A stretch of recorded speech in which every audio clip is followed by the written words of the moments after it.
Released in the mini-console boom of the mid to late 2010s, the PlayStation Classic was hotly anticipated by gamers that embraced Sony's original console in the late 90s. However, the tribute console was a bit of a flop. So what went wrong?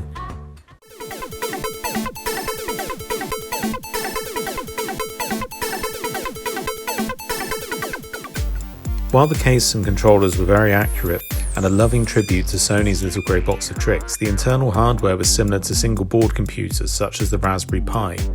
A quad-core ARM CPU paired with 1GB of RAM and 16GB of flash memory played host to the open source PCSX rearmed emulator. For the most part, this was up to the job of running PlayStation games, but emulation can be fickle, and the lack of actual PS1 hardware or the power to run a more intensive PS1 emulator led to some limitations. Rhythm action games are almost impossible to play due to the lag on most emulators. As such, some games didn't make it to the Classic. 20 games were included, and some of these vary by region.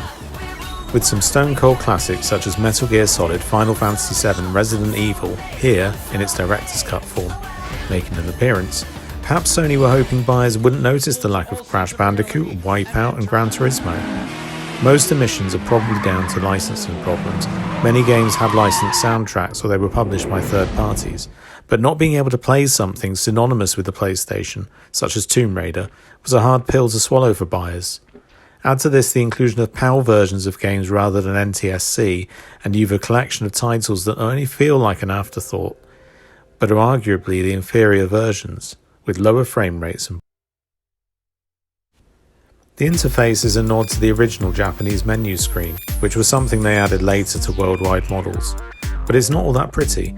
A little more thought could have gone into the layout, and it could be excused were it not for all the other issues I've mentioned previously. So it wasn't really a success.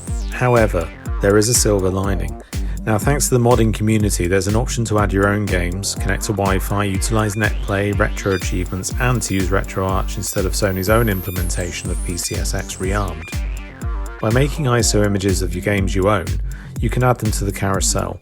Now, the only issue is that you're still bound by the limitations of the hardware, so your mileage may vary when it comes to playing your treasured classic titles. I mean, you won't be playing Buster Groove or Parappa the Rapper, but you can at least make the PlayStation Classic closer to what you imagined it would be. Basically by adding Wipeout 2097.